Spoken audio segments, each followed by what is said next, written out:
Landsberg, das ist seine Heimat. Nie würde Bene Bader sie verlassen. In der Altstadt hat der Tätowierer vor kurzem ein über 600 Jahre altes Haus aufwendig saniert. Oben lebt er mit seiner Familie, unten ist sein Studio. Zusammen sein sicherer Hafen. Ich glaube, es geht um Halt. Ja, genau, so ist es. Die Stadt gibt mir einfach den Halt. Und das ist auch eben meine ganz persönliche Geschichte, eben mit Adoption und so weiter. Ich glaube, das ist einfach wichtig. Du brauchst ja irgendwie eine Base. Hi. Servus. Servus. Und? Hi. In der Szene wird Bene für seine Tattoos gefeiert. Hyperrealistisch und detailversessen, wie dieser gestiefelte Kater. Schön. Nee, der ist richtig gut verheilt, ja. Dann machen wir heute die Haselnuss dazu. Toll. Dann geben wir ein bisschen Gas. Ja. Zeig mir. Sehr gut.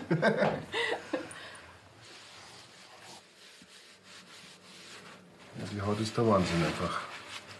Also das ist eine Haut wie Butter. Eine sehr gepflegte Haut. Trinkt nicht, raucht nicht, pflegt sich. Gell? Der Körper von Judith Weiß ist eines seiner Meisterwerke. Etwa 400 Stunden hat er daran gearbeitet. Angefangen haben wir mit dem Arm. Und das sind Grimms Märchen. Unten geht es los, das ist Rotkäppchen. Dann haben wir da unten den Wolf und natürlich den Korb. Und das Ganze erweitert sich dann nach oben zum Teufel mit den 3 goldenen Haaren. Die Vorlage ist meist ein Foto, das er mit 120 Stichen pro Sekunde minutiös in die Haut transferiert. Etwa 10.000 Tattoos hat er in seiner 25-jährigen Laufbahn gestochen. Was ich schon alles tätowiert habe. Also vom Gesicht her angefangen, klar, da sind dann viele Stars auch so dabei, auch viele Kinderporträts dabei. Dann natürlich Tiere, klar, aber an sich mache ich eigentlich, sind es, die Leute verarbeiten was. Denn ich muss ihnen extrem viel zuhören. Ich kriege von mir auch Hausaufgabe, okay, was ist dir da eigentlich wichtig? Und dann schreiben die das auf und dann sagen, welche Körperstelle, und dann gehe ich halt ran und entwickle das halt raus. Und meistens ist es so, dass es dann für die Leute, wenn wir es dann machen, also der Prozess, dann schließen die mit irgendwas ab. Trennungen, schlimme Verluste, schwere Krankheiten. Auch damit kommen die Kunden zu ihm. Ja, eigentlich ist es brutal, dass es so viele Leute gibt, die alle ihr Päckchen tragen. Und je älter sie werden, je länger dass ich das mache, umso mehr stelle ich echt fest, wie viele Päckchen da unterwegs sind. Und das geht manchmal ganz schön tief. So wie ich mein Päckchen auch trage. Ein Stockwerk höher hat er sein privates Reich. Hi, Schatzi. Magst du mir helfen, bitte? Na du. Steffi und er sind seit 9 Jahren ein Paar. Auch sie trägt ihr Päckchen mit sich. Das verbindet die beiden. Hier haben sie sich, auch für ihre Tochter Noah und ihre französische Bulldogge Mary Poppins, ein Nest nach ihrem Geschmack geschaffen. Ah, der ist so dick, schau. Gut, dass ich es weiß. Ja, okay. Was sollen wir mit der Spraydose machen? Na. Glaubst du, fein schaut's auch gut aus? Ja. Die einen machen es am Baum und wir machen es an der Wand daheim. Genau. Und für Noah müssen wir auch noch ein bisschen Platz für später noch lassen. Ah, die darf so rüberschreiben, die ist unser großes Herz. Ich glaube, wir satteln das Pferd von hinten auf. Ja, wir zwei schon. Ja. Wir kriegen erst das Kind, dann kaufen wir das Haus. Zuerst war der Hund da. Ach, Dann stimmt. kam das Kind. Dann kam lang nichts, dann kam das Haus. Und jetzt werden wir mal noch irgendwann heiraten. Ich habe es jetzt einmal gefragt. wenn wir Zeit haben. Ich habe jetzt einmal gefragt. Da gibt's manche, die über uns ein bisschen schmunzeln manchmal, wie mir so ein bisschen, aber das passt schon. Das passt schon. Das stimmt. Aber ihr wollt es so haben, oder? Was? Ja, Ja, also, das- Wohnen und ja, das war Arbeit in einem Haus. ja, das Was war sitzt hier oben? immer so ein Traum eigentlich. Als Landsberger Kindl so sich festzumachen hier einfach. Zu sagen, so, und jetzt und die Stadt ist die Stadt. Ja, Wurzeln zum Setzen. Die Wurzeln da zum Schlagen und dass die Chlor auch hier und das Elternhaus hat, weil bei mir ist das ja eben adoptionsmäßig und du bist ja auch adoptionsmäßig. Für mich ist das eine besondere Geschichte. Ja. Sofort nach seiner Geburt wird Bene zur Adoption freigegeben. Zur Freude von Irmtraut und Elmar Bader, Lehrerinnen und Lehrer aus Landsberg. Es ist eine Inkognito-Adoption. Das heißt, die damals 16-jährige Mutter erfährt nicht, wo das Kind hinkommt. Und die Adoptiveltern dürfen keinen Kontakt zur Mutter aufnehmen. Seine Eltern, wie Bene sie nennt, kümmern sich viel um ihre Enkelin Noah. Mit dem Thema Adoption sind sie immer offen umgegangen. Und statt einer Geburtsanzeige im klassischen Sinn haben wir einen Brief geschrieben, also wie wenn du ihn schreiben würdest. Also, ich bin der Benedikt. So haben sie mich genannt, die zwei, der Elmar und die Irmtraut. Denen habe ich mich nämlich seit kurzem anvertraut, als ich so gut 8 Wochen alt war. Wir haben ja dann noch ein leibliches Kind gekriegt, also der Gregor, ziemlich bald dann. Und ich saß mit euch im Wohnzimmer auf diesen Polstern hier.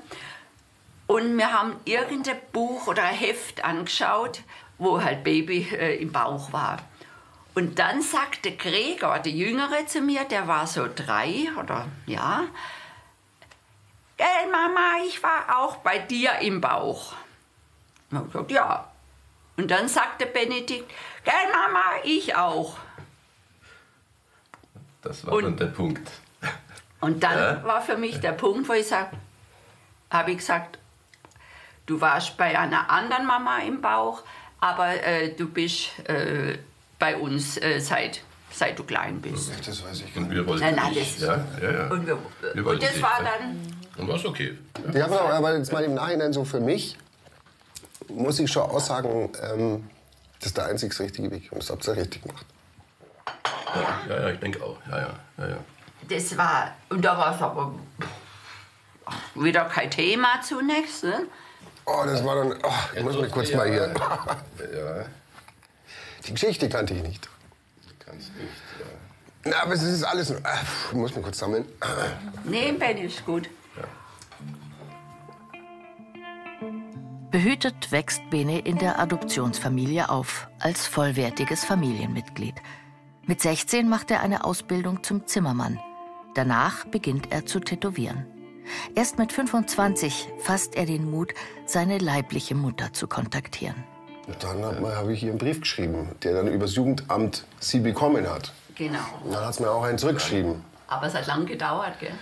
Ja, natürlich. Ja, ist halt Das, im Nachhinein weiß ich ja dann auch, warum. Und dann habe ich mich mit ihr getroffen. In einem Biergarten, der voll besetzt war. Gleich über Foto gehabt, wie sie aussieht. Und dann haben wir uns da ewig unterhalten. Also Stunden, als wären wir, keine Ahnung, hätten wir uns gestern erst gesehen oder vor einer Woche.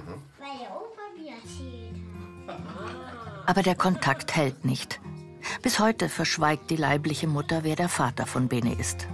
Ihr Enkelkind hat sie noch nie gesehen.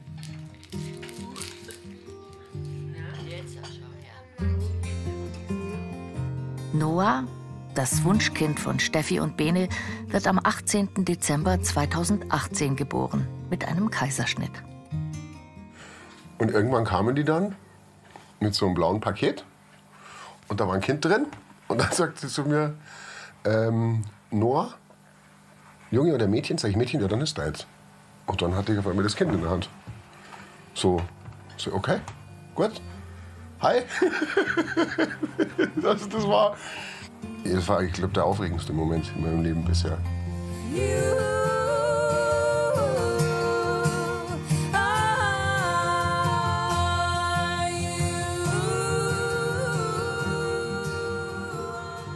Auch ein wichtiges Stück Heimat ist die Stadtpfarrkirche von Landsberg, mitten in der Altstadt. Hier singt Noah im Kinderchor. Da ist die Noah getauft worden, ja. Ist fast die gleiche Position, nur war sie anders auf dem Arm. Weil ich finde, so ein bisschen eine Verwurzelung gehört einfach dazu, ein Glauben. Genau. Na, bleib dran. Das ist der Heilige Gral, das Kind, mit der Steffi zusammen. Das ist, und das vereint sich ja jetzt hier drin. Und zu seiner Familie gehören auch die Tätowierer aus der ganzen Welt. Er lädt sie oft in sein Studio ein. Kennengelernt hat er sie auf vielen internationalen Events, wo er als Black-and-Grey-Tätowierer unterwegs war. Lateinamerika, Russland, USA, Europa. Überall hat Bene Bader Preise bekommen für seine Kunst.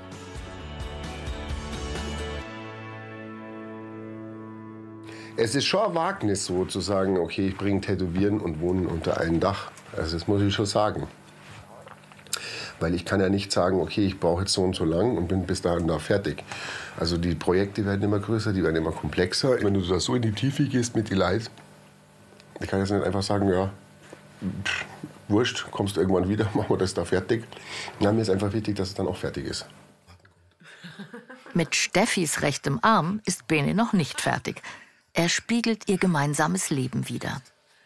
Heute kommt der Kussmund von ihrer Tochter dazu. Der ganze Arm rechts. Also die Noah ist hier oben drauf. Und hier oben, das ist das Haus, das fliegt so im Universum. Das ist aber noch nicht ganz fertig. Schauen wir mal, wie viele Arme ich noch brauche für die Zukunft. Weil 9 Jahre auf einem Arm sind schon was. Lang 2 nicht? Nee. Und jetzt machen wir einen Kussmund. Ja?